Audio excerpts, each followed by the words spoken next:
Good morning. How y'all doing?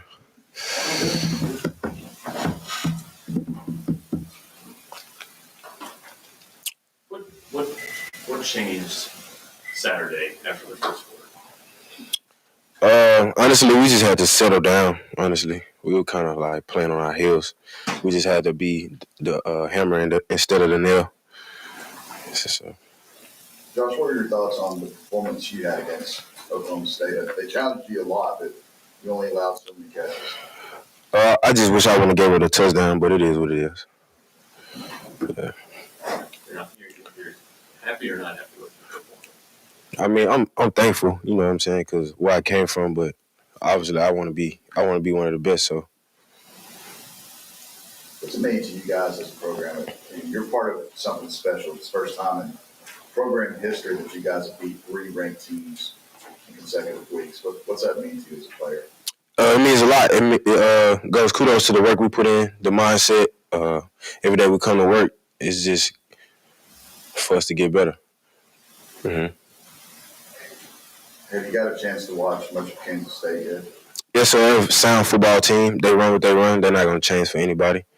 They have a good quarterback. They have good athletes on the perimeter. We just got to make sure we dial in, reading our keys, and get the ball carrier on the ground.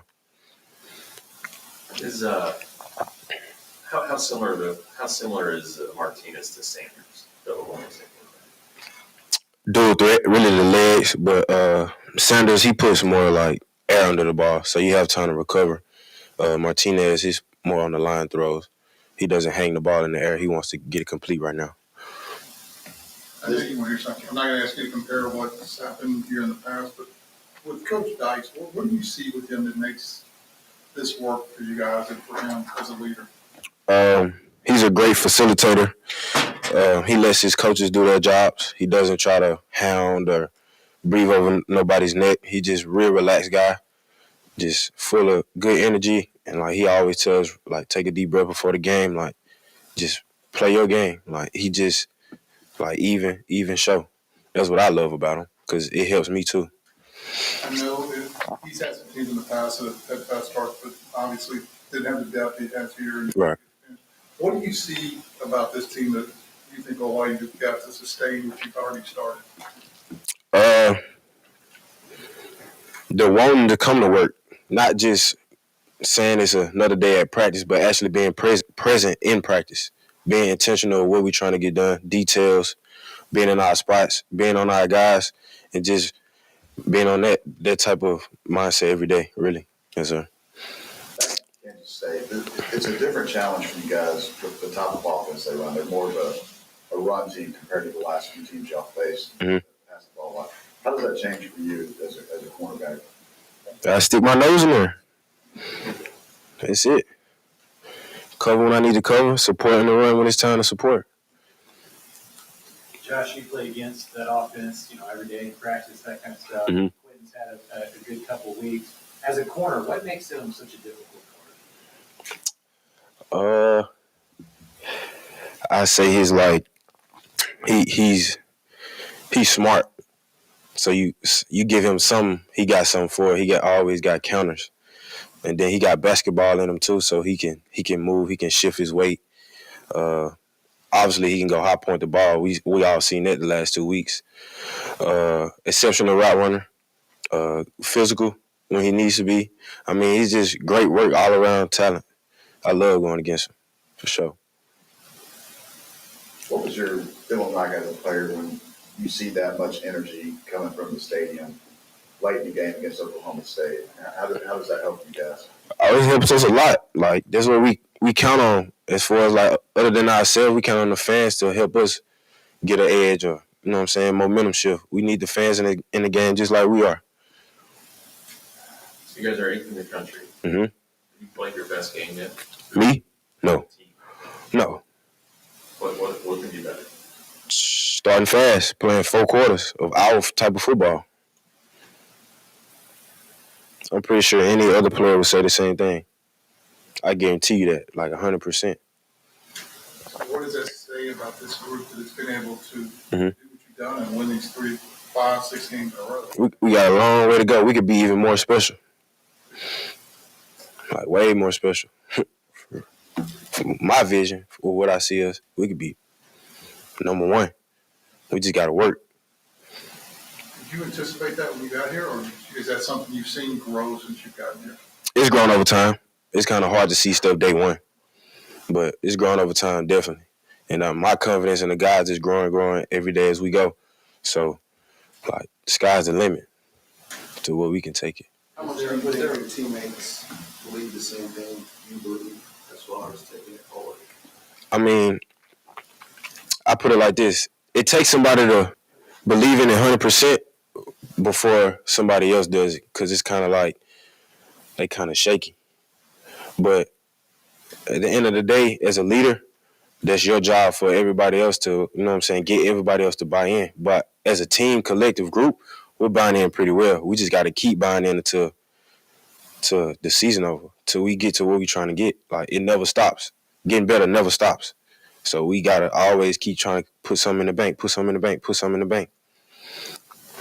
Has it changed for you guys, though, when you started the year, you were the guys that were going to be spoiler makers, and now people are going to try to spoil y'all season being number 8. Does it change for y'all, the mentality, the message to younger guys, anything like that? It don't change, but we just got to dig deeper. Put more quarters of football together.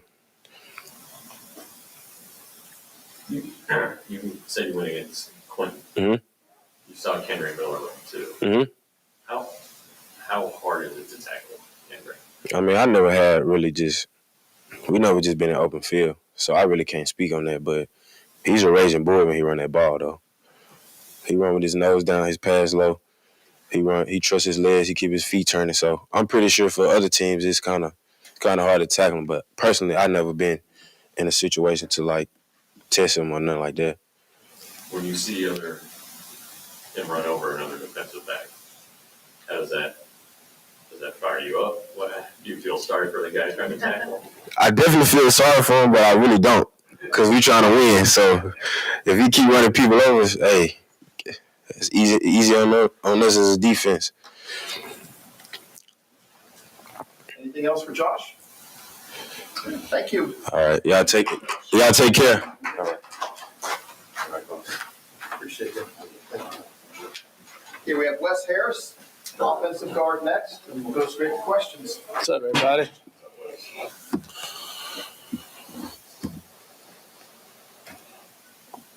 Wes, you've been around here for a long time. Did you anticipate this coming this season? You guys being where you are, playing number 8, undefeated. I mean, to be honest with you, I think everybody knew we had a chance. We've always had the guys in here. I mean, I feel like, honestly, we've always had good coaches, too. It was just kind of all piecing it together. So I don't want to say we're going into the year thinking we didn't have a shot to be where we're at now. I think we've always known we've had a shot, and we're finally just actually putting it kind of together piece by piece, week by week. So They're late in the game. You guys were really getting the run game going, and basically enforcing y'all's will on the defensive line for Oklahoma State. How much did the training from Coach Cos and nutrition, how much did that play into a factor of you guys being able to do that? Oh, it's next level. I mean, I feel like you can kind of see it almost in every game we've played. I feel like it used to be kind of, we've had a lot of guys dropping out. And I know last week, we did have quite a few guys go down. But, I feel like in the past, it was always we'd have 6, 7, 8 guys go down the game.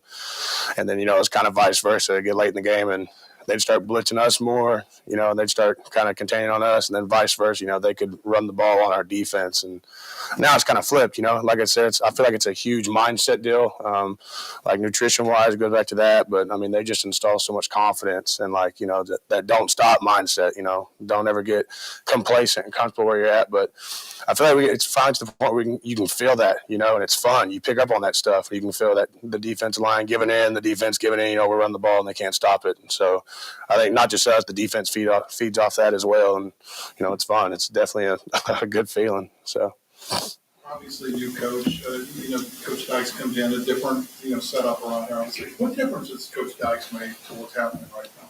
Man, he's done a great job, him and the whole staff, honestly. they're not just great coaches, they're great guys. Everybody they brought in is just tremendous human beings. I don't think there's many, if any, guys down there in that locker room that would say anything different than that too. They've all done a great job, and I feel like the main thing is I think it all goes back to the confidence, man. They pump us full of confidence. I feel like that's kind of been lacked here. Honestly, not just throughout the team wise, now it's we go play whoever we play. It's we're gonna go run these dudes out of the stadium, and I feel like it's been showing. The last few weeks we started a little slow, but we didn't get down. There wasn't 1 second in that game where we were down by 17 at one point. You could tell on the sideline nobody was freaking out, nobody was worrying. Went into halftime and made our adjustments, and that was his main thing. He was like, man, we can go out there, we can play like we know how to play and we're capable of, or we can keep doing this and get beat. There was never no freaking out or worrying. And like I said, it goes back to a confidence, man. They've installed a lot of confidence in us, and it's rolling right now, and it's working. At what point since they took over, whether in spring and did you sense that this could come together like this? I knew the first day of off season. They had us up there at 5 a.m. doing workouts. We didn't even touch a weight, and everybody was like, oh, my gosh, that's the hardest workout I've gone through. But honestly, I'm saying a week, 2 weeks in, man, everybody was getting there early. I mean, we'd show up at 5 a.m. every morning, Monday through Friday.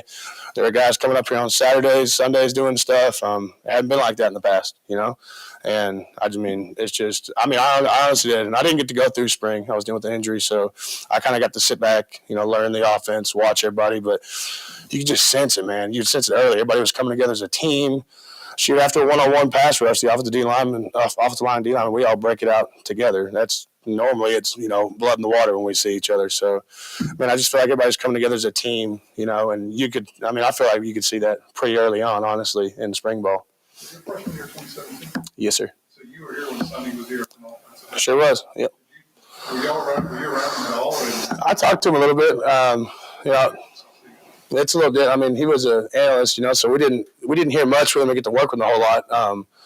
I did meet him. I remember in high school, he offered my brother and I a scholarship, and he was the one coach that offered both of us, and I always remember that. So when he got here, I got to talk to him a little bit here and there, but I remember the first team meeting we had when we hired him this year. I went up and talked to him. He's like, yeah, I remember you. So I remember him a little bit. He's a great coach. He's got a good resume everywhere he's been. So you didn't change your mind about you looking at it, knowing what to do? No, and I've been all in since I've been here, 100%. What have you seen from Max? You've played for so long. Yeah. It seems like this story is uncertain. Yeah. Say Max. 100%, man. He's always been a dog. You can ask anybody around here and probably anybody we play, and they'll give you the exact same answer. He's just a winner. He's a gamer. Every time you look back there, it's just you feel confident with the guy behind you. And honestly, I think we got 3 guys that can go win games if we're being honest. But Max is on a different level, man. He's a great kid. He's got his head on straight. If anything ever's going wrong, we could be getting him killed, blitzed, hit all game. He won't come up and complain once to us. It's, keep going, keep y'all's head up, next play. And I feel like that's a huge mentality for the team right now, this whole next play. No matter if we score, we get up a sack, flush it, next play, you got to go back out, right, and do your thing. But, man, Max is, he's been a leader ever since he stepped on campus. I voted for him team captain the past 4 years, so that'll tell you what I think about that guy. So. What's one of the attitude and just the mentality that Coach Ricker brings to the O-line room and how it's impacted y'all in a short period of time? Man, it's big. You got to think, too, he's a guy who's actually, I think he had 42, 44 consecutive starts at, Mizzou in the SEC, which is arguably the best conference, most physical conference. So you got a guy like that preaching on you or harping on you. It's not, you don't look at it as a bad thing. It's like, hey, this guy knows what he's talking about. He's been through it. He's been through camp, 2 days, the workouts, everything we've done.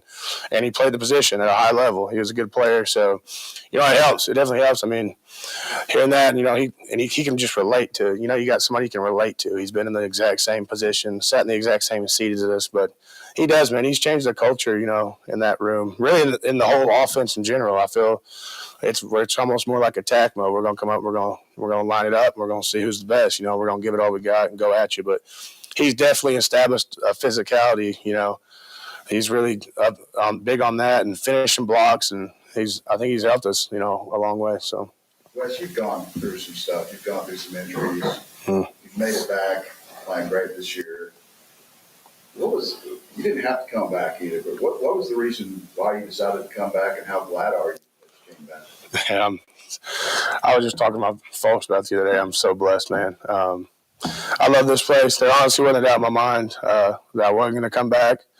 I want to go out on top. I mean, I got hurt last year, season and surgery. I guess it was after the K-State week.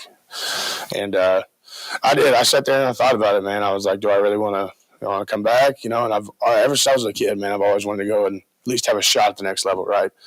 But I mean, more important than that, man, I love these dudes on this team. I love all these dudes, man, and I feel like we all want the same goal, man. We've always had the guys, coaching, we just haven't put it together. And I think we kind of all really sat back and realized, like, you know, we can do this, man. We can really do this. And that's the way I've looked at it ever since I've been here, man. I've dealt with a lot of stuff, like you said.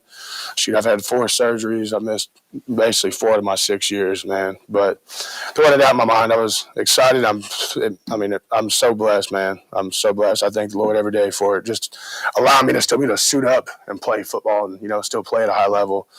I don't take that for granted, and, you know, I never will. So I love this game, and there was no question in my mind that I wasn't going to come back and finish on the right foot. What's it like being up front with this offense, this attacking mentality, all of the weapons that are just continuing to emerge as the season goes on? You're in the huddle, and I mean, you look across at, you know, the guard or the tackle on the other side, and, you know, and you're like, raise your eyebrows, you know. Yeah, I tell you, it's pretty cool when you got guys like Quentin and D. Davis, you know, shoot all of them. I mean, we got guys all over the field. You know, we got guys that rotate in, you know, that are just as good as the guys we got playing on the first snap of the game. No, it is funny, though. Speaking of that, whenever Wiley was going that game-winning drive, it was the one before he scored the touchdown. He got that drag right over the middle, whatever, and he jumped. I don't know how high he was. I think he could have dunked the ball on like a 12-foot goal. He was up there. Andrew Coker and I looked at each other, corner of an eye, and holy smokes. So, yeah, there's your answer to that. But it helps, dude. We got dudes all over the place, playmakers all over the place, and it goes back to the confidence deal, man. I mean, there's not one dude going out there, offense or defense, who doesn't believe in the other 10 guys, or special teams, who doesn't believe in the other 10 guys around him, man. And I know in the O-line room we say band of brothers. And, you know, I feel like, you know, the team's kind of picking that up too, man. But it's true. I mean, you got my back, I got your back. It's a band of brothers, right? I mean, like I said, the confidence level, not just in ourselves, but I'm going to do my job. He's going to do his job. They're going to do his job, you know. I mean, it's huge. But yeah, it definitely helps, you know, if you feel confident looking around and seeing the guys we got in the huddle right now, you know. So. Was the last 3 weeks you faced defensive lines at the time of you playing that were at the top of the Big 12 conference in sacks? Yep. What's been the key to executing against those types of lines, and is that something you can use moving forward? Yeah. Man, the last year I call them money games. You got big time prospects on each the D line, D side of the ball. Man, it's just another opportunity for us to show people how good we are, not just up front, but as a whole, a unit, you know, as one. Because it's not just us, man. They got the way that these coaches can, you know, set a box for us, you know, to get double teams and to slide pass pro the right way. You know, it's more than just what we're doing up front. We got a long way to go, but it helps. It's a confidence booster, you know. I heard we ran for 230 yards, something like that, 250 yards. I mean, yeah, but here's the thing: you got to flush it, man. That's last week. The team we're playing this week, I honestly think they're just as good, if not better, on defense. I mean, they're a sound football team. They don't get out of their gaps. They're gonna make you bully them and beat them. Basically, you're gonna have to move them out of their place and beat them. But yeah, dude. I mean, honestly, there's no easy games in this conference. I think every defensive line especially. I mean, everybody's got big athletes. They're fast, and everybody plays hard in this conference. And I think everybody kind of knows it's.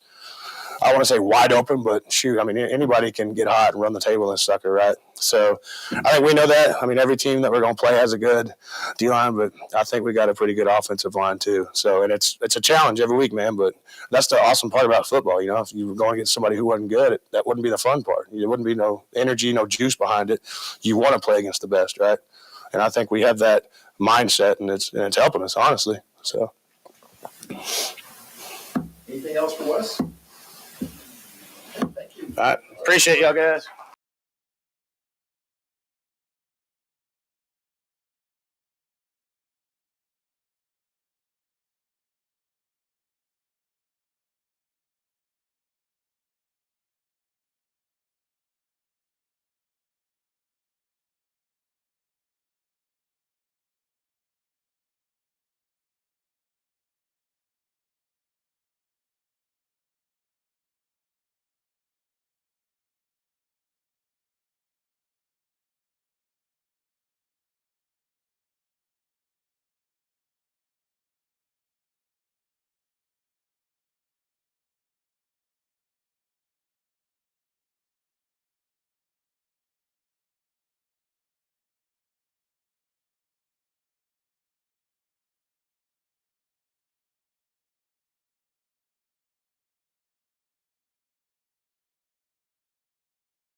65 days a year. I have a blanket in there I cover up with. That would be a picture. Yeah, I really do. I mean, I have a blanket. I just put it around me at my desk. Do I start with do I talk first? Y'all ask questions. What do you? Okay. All right. All right. Just ready to get going. After the win Saturday, I think our guys were in a good place. Came back on Sunday, had a good frame of mind, and had good work done today. I think it's been a good half of the season so far, and I think we've accomplished quite a bit. And I think our guys understand that, it's been good to get off to a fast start, but really this season will be judged on how we finish. And so it's going to be really important for us to play well Saturday. I think, Kansas State's a very good football team. I think in a lot of ways the most complete team we've played this year. Hard to beat. They know how to win. They got a good formula for doing it, and I think they're really playing well. Obviously, coming off of a bye, should get them rested and fresh, and they're playing with a lot of confidence and momentum right now. So it'll be a big challenge for us. But looking forward to having another great crowd here Saturday night, and our fan support's been outstanding, and I think our guys are excited about having a night game and playing against a great opponent. So, we need to have a good week of preparation and go play our best on Saturday.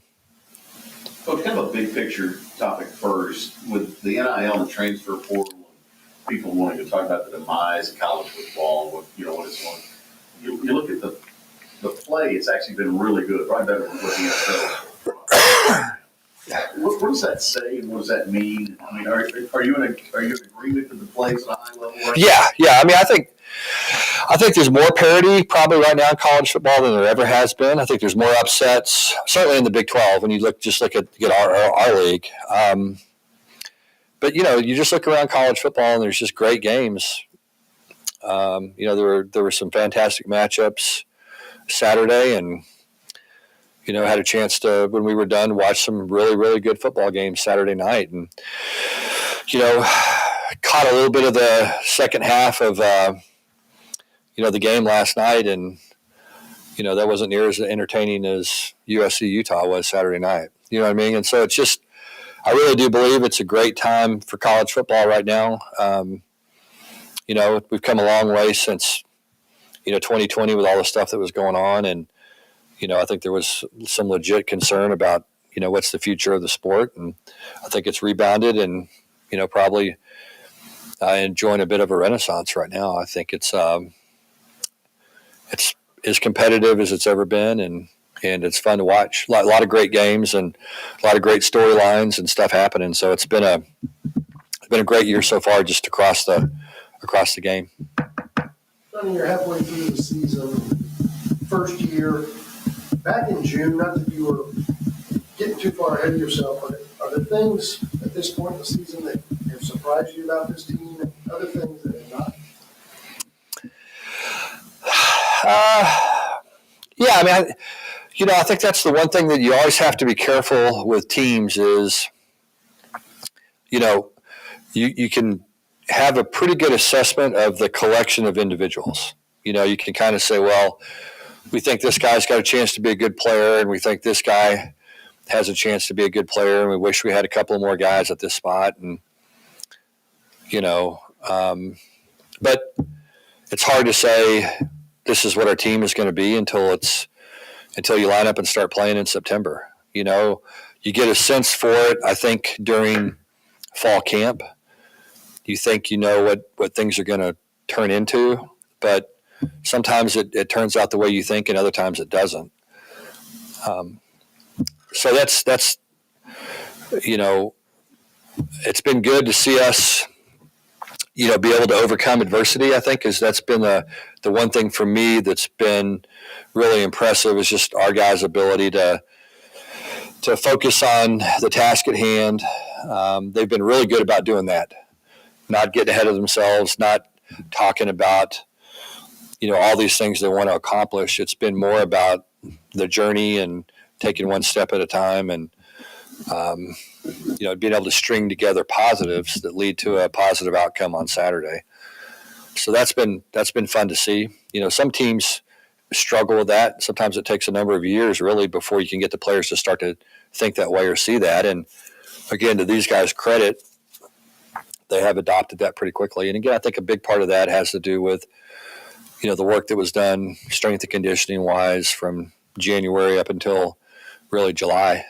And the work that continues to be done. Our guys are working hard in the weight room, and typically you have strength numbers that decline as the year goes on, and our guys continue to get stronger. And again, a lot of it has to do with, a lot of different factors, but we're continuing to get stronger. So it's been that part's been fun, still early. I think, as I said earlier, I think to me, when we look back at this season after it's all done, obviously we'll remember what happens here over the next 6, 7, 8 weeks and how that stuff plays out. And that'll determine really how we feel about this whole thing. Coach, in your career, have you ever had to go through the grind like you guys have gone through the last few weeks? And now this week you're facing 4 ranked teams. Actually, yes. Kind of on a different scale, but when I was at La Tech, I remember we had 7 games left in the season, and we were 1-3, if I'm not mistaken. And I think we had 5 of the 7 games on the road. And they were against Nevada, Fresno, Utah State, San Jose, and Ole Miss were the road games. And I remember telling Kate, it was year 2 at La Tech, and I remember telling Kate, I was like, I don't know how many of these games we're going to win, if any. And we won every one of them. Won all 5 of them on the road, and won the last 7 games of the regular season. So, that was a fun run to get on. And it was similar to this. Again, not as many ranked teams, but teams at that point were really going to be hard for us to beat at La Tech at the time. So, but yeah, this is a grind. 4 ranked teams, and then a trip to West Virginia, and then but that's kind of life in the Big 12. That's the one thing that's going to happen in our league. You look at Oklahoma State and Texas are both 1-loss teams in the conference. Well, one of them is going to have 2 losses on Saturday. And people start knocking each other off, and the thing you want to do is just try to handle your own business and figure out a way to win a game and try to stay alive as far as the conference standings go. But yeah, this is pretty unique to play 4 ranked teams in a row. All the running backs have been around in your career. How tough of a runner is Henry Miller? Yeah, he's probably, honestly, is the guys I've been around, probably as physical a runner as I've been around in my career. Just, runs really hard, finishes runs, plays at a great pad level, really exceptional balance, got leg drive, really does a nice job pass protection. I think that's the one part of his game that he's probably improved the most. Had a big block in the game Saturday where he scanned all the way across the protection, and Max stepped up in the pocket and had a big play as a result of Kendre's block. So that's where he's improving a lot. And so his game he's a complete running back, and he's a good open field threat for someone who's as powerful as he is and catches the ball well. And I think he's just a really good running back. He's one of the best ones in college football. I really believe that. Sonny, the first 4 games, Quentin Johnson had 12 catches. Last 2, he has 22. Is that something that was just schematically done? Like what is his? A little bit of that has to do with it. Well, he's a little banged up early in the season, and we were trying to play him enough to get him experience and try to get him into a routine, but at the same time, not too much where we were going to hurt him, any further than he was already hurt, and didn't practice for a little bit. So I think a big part of that is it's like anything else. It's the product of Quentin being healthy. It's the product of Max really playing at a high level. It's the product of Quentin and Max kind of getting on the same page. And I think it's also the product of us really having to rely on him in some tight ball games. But he's he's answered the call every time we've asked him to do something. I mean, he's done it, and I think he's a little bit like Kendra. I think you look at Quentin and you say, well, he's a big, tall guy. He's a great down the field threat, but he's exceptional on screens and catch and run opportunities and just the kind of mid-level, mid-range passing game. He's really good at that stuff as well. And, when we throw him a curl route, he does such a great job of getting vertical and takes people's angles away from him. And, he can turn a 12-yard curl route into a 40-yard gain. He just does that over and over and over again. So he's just got a unique skill set. I think he's, kind of uniquely talented. Not many guys that have his size and just have his explosiveness. And he's like everybody else. I mean, he's still far from a finished product. He's working on becoming more consistent, and just like we all are. It's just I think, but he's starting to hit his stride. I think at the right time for sure. What does that do for an offense, for a quarterback, for a play caller to have that? Yeah, I mean, it makes all the difference in the world. I mean, when you feel comfortable going to somebody and you say, okay, look, let's get this guy the ball. It makes your job a lot easier as a play caller, and makes the quarterback's job a lot easier when he can trust that he can throw him a pass and he can go get it, or we can throw him a screen and he can make a play. Or when you have guys that can make plays, it takes a lot of pressure off everybody. Quarterback, play caller, offense, everybody. So you're halfway through your first year at TCU, so I know there's a long way to go. You got this program back in the top 10, which is what some people have gotten used to. Your experiences as a coach, you've been here before, you've been 6-0, you've been 7-0. What experiences do you take out as an older coach you feel like you've learned? Well, I think like anything else, sometimes you get caught up in it, and you kind of, you think, okay, we have to do something different. Or I think as you win more, the expectations increase. I think if you don't handle it the right way, the expectations then start to become pressure, I think, in a weird sort of way. And you get a little bit of probably what happened to us on Saturday, where I felt like we were a little tight in the first half and tried to do a little too much. But again, I think the great thing is we learned, from that game not to do that. And I think we also learned that if we go play and perform like we're capable of, that's going to be enough to give us a chance to win. Gave us a chance being down 17 to rally and still win the game. And we didn't make any exceptional plays or do anything. We just made routine plays and did our job. So it's a good learning experience for our team and, for our coaches. And, there was no panic. I mean, I don't think that we didn't blitz every play and we didn't drop back and throw every play. We just kind of kept our head down and kept doing what we thought was going to give us a chance to win. And we just did it a little bit better. So you learn how to do that, I think, as a coach, the more you're in this position. But again, the great thing about our team is I've been part of teams that got ranked, and you heard people talking about rankings all the time, or bowl games or conference championships. And I've literally never heard one of our players mention any of that, never one time. And quite frankly, we haven't talked about it once. And we haven't talked about conference standings to our players. We haven't talked about being bowl eligible. We haven't talked about rankings. I mean, none of that stuff. It's just been, hey, man, let's have a great Tuesday practice. And let's string a bunch of those together and see where that gets us on Saturday. So I think that's the thing you learn. It's just, go through the process and, continue to focus on the process. And then you hope you get the results that you want. How much fun are you having, though, as a Texas guy, as a guy who's one time the high school baseball coach, and Yeah. you know you want to be here, and here you are. Yeah, no, it's been fun. I mean, look, this is a cool place. I mean, that game was a blast Saturday. I mean, that's something that I'll remember forever. But it is something that, in a weird sort of way, you try to, take it in, and you try to learn from it, and you try to, compartmentalize it and move on. And then at the end of the year, you kind of sit back and you kind of enjoy that stuff, really. And you let yourself enjoy it for a little bit on Saturday, but, you really, you can look back. And to me, it's always better looking back anyway, after it's all over with. And again, I've been here before enough to know that when it doesn't end the right way, it takes all those happy feelings away.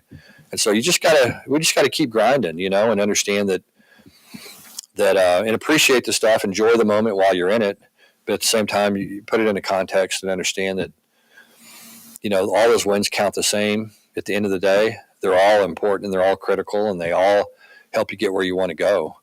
If we'd lost to Tarleton, then we wouldn't be having a whole lot of these conversations, and so every game's big and every game's important. And, the only thing you can control is your preparation and performance. And so that's what we got to focus on. You're halfway through the regular season. Sometimes you see young guys kind of hit a wall. Yeah. You got, really, I guess, with freshmen, we got more than that to play. A lot of Dom and Hudson, even Laminack, I guess. Yeah. See any?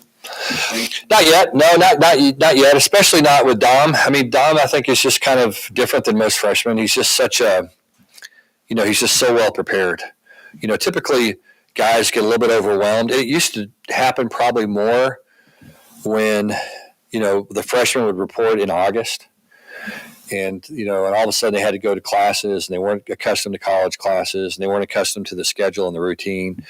Now these kids get here so early and some of them get here in the spring, and now they have a chance to, go through a full year of strength and conditioning almost in a full year of classes almost. And, they get a spring semester sometimes and then summer and then the fall is kind of their almost like a year that they've been here, even though it hadn't been that long. And so I think, these days, some of that stuff's different. And these kids, I think in a lot of ways are built different and trained different than they have been in the past. But there's so much stuff that goes into it now over the summer as well. So you still see guys get a little bit overwhelmed, I think, at times, especially, first semester freshmen. But there's so much more adjusted now than they have been in the past. I don't know that they'll hit that wall probably as much as they used to. You did talk about at one point back off Laminack a little bit. We did, yeah. Yeah, and he kicked a lot better this week as a result. Yeah. Yeah, I felt like we probably kicked him too much the week before. His kickoffs weren't as good against Kansas as they had been. I think he probably kicked too much and felt like that he kicked a whole lot better last week. Have you had to talk to Chamberlain about this? Not really yet. I know that it's like anything else. I mean, his situation is going to be the same as Max's was. You just got to keep showing up every day, do your job, and understand that there's going to be an opportunity and be ready when it happens. And I think that's kind of the same conversation we have with Max. And I think that's, the conversation being had with Chandler right now is, hey, look, put the work in, work like you're the starter, and you're always one play away from being the starter. He said 95 last week. Yeah, I feel like he's probably even better this week. I mean, there's still times I can see a little bit of a hesitation, but very, very small. Yeah, not much anymore. Coach, tough break with Marcel. Don't Yeah, bummer. Yep. you have a status on that? Yeah, he's going to have surgery today, so he'll probably be out the rest of the year. So, we're sad to hear that. I mean, really hate it for Marcel. He's just had a hard time staying healthy, and there's nobody that's worked any harder than he has to get back out there. So disappointed about that, but I know he'll come back and do everything he can to participate in spring ball and certainly be ready by next fall. It seemed like on Saturday all three units stepped up, and one didn't play as well. The other one was pretty tough. Talk about the importance of playing that brand of football. Yeah.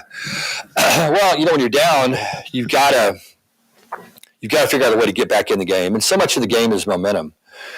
And so, at some point you got to get some stops, even if you keep scoring. So, we were fortunate. We started getting stops. Our offense started stringing together some drives, and before long, all of a sudden the numbers started to turn our way. And that's the way football goes sometimes. We played so poorly in the first half and didn't do a great job coaching. I didn't think we, put our players in as good a situations as we probably should have in the first half, just across the board.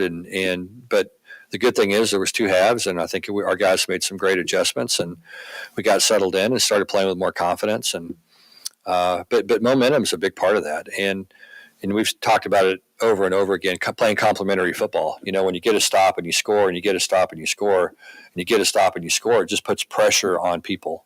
And we were able to do that, and got to the point where, again, I felt like in the fourth quarter, physically, we just felt like we'd taken over the game. And I think that was, you could sense it on the sideline. You could see it in the run game, the results in the run game. And and our ability to stop the run and our offense's ability to run the football.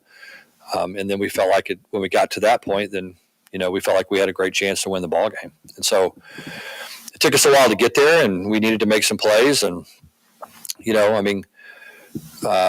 there was a confluence of events that had to happen for us to win the game. And a big part of that was, getting the stops defensively, but also going on a 94-yard scoring drive as well. So all those things played off of each other and led to the outcome that we got.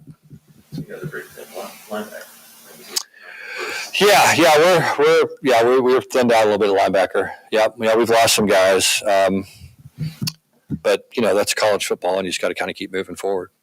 Coach, we had Wes Harris in here earlier. How much does it help on the offensive line to have a guy like that? Yeah. It's really for the team being a Yeah, I mean, he's one of those players that just loves football. He loves it. It has an influence on the people in the room with him. I think he feels really blessed and fortunate to have a chance to play. He's been through so much and has had such a difficult time staying healthy that I think he appreciates the ability to go play in a game on Saturday and to win games and to be on this team. And, when you have guys that are appreciative, I think it permeates your entire program.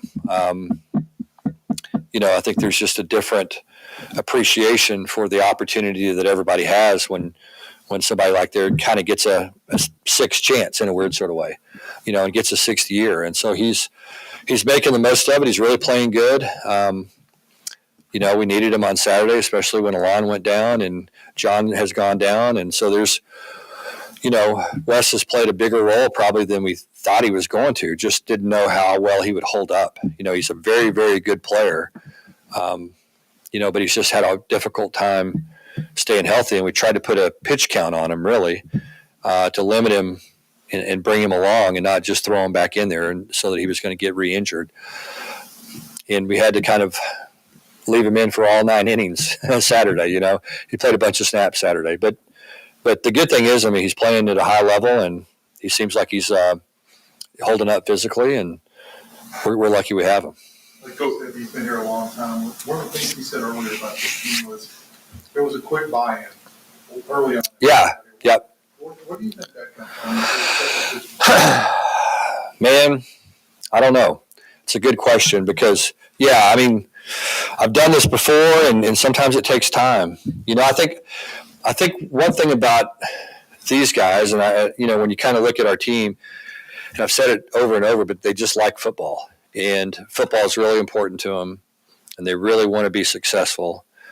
And so I think collectively they just decided, hey, look, let's do everything we can do to give ourselves a chance to win football games. And so that's been their attitude is, we've tried to explain to them, here's why we're going to do these things, and here's how it's going to benefit you individually, and here's how it's going to make us better collectively, and here's why we think it's going to allow us to win games. And I think that's important. I think that the guys understanding, look, we're not just asking you this. We're not doing it because we've always done it that way. We're doing it because of this specific reason, and here's how it's going to benefit you and us. And so I think when you teach that way, whether it's football or whether it's English, I think the buy-in's bigger. When they understand, okay, look, this is why this is important. This is why this guy's asking me to do this. This makes sense to me, and I understand the importance of it. And not only do I understand the importance of it for me, I understand the importance of it for my teammates. And so I'm going to do everything I can to make sure those guys are doing it as well. I think the connection with Kaz, I think helps tremendously. His work and just all the little things that we've asked the guys to do, once they leave the practice field, preparation-wise, whether it's rest, recovery, hydration, nutrition, whatever it is, supplementation. I think they've done everything we've asked them to do in that regard, and I think they see that it pays dividends. And I think, like anything else, the buy-in gets a little bit better all the time, hopefully. That's what you hope for. Coach, on Saturday, you make offensive substitutions, trying to go tempo, the defense as the whole. Yeah. What's the explanation from the official for not stepping out in 4 seconds? Yeah, I think they were doing the best they could. I think Oklahoma State was did a good job of kind of manipulating that situation, and I think like anything else, the officials made adjustments and figured it out and kind of determined what they were doing, and I think did everything they could to make sure the substitutions were done correctly, and I thought it was perfect in the second half. And again, you got to give our the Big 12 and the Big 12 officiating group a ton of credit for that, because that's a hard thing to get right. There's so much interpretation within the rules and the way that things can be explained. And I was upset because I felt like it wasn't being officiated the way that it was supposed to be. And to their credit, I thought they adjusted and did it the right way. I may miss this, and these guys, I don't know, are two guys that didn't play Saturday, I don't think. Colt Ellison, Blair Conright, is that just a numbers? Yeah, they're both doing really well. Yeah, both doing well. It's just, but both those guys are important players for us, and Blair played some on special teams, and his role is going to continue to get bigger and bigger. And right now Blair is kind of a stopgap for us. He's kind of bouncing between positions and can do a lot of different things for us. Very valuable guy, and same thing with Colt. I mean, both those guys will have big roles moving forward. Basketball's got a big event Friday night. They got Ludacris in town. You have a favorite Ludacris song? No, but my wife and kids are going, and I know my wife has several favorite Ludacris songs. I don't know any of the names of the songs, but I know some of the songs. Anything else for Coach? And I know my 6-year-old is really excited about it. We have Kesha on concert tonight. Yeah. I think my 14-year-old's going to Kesha tonight too. So big night. All right, thank y'all. Appreciate it, everybody.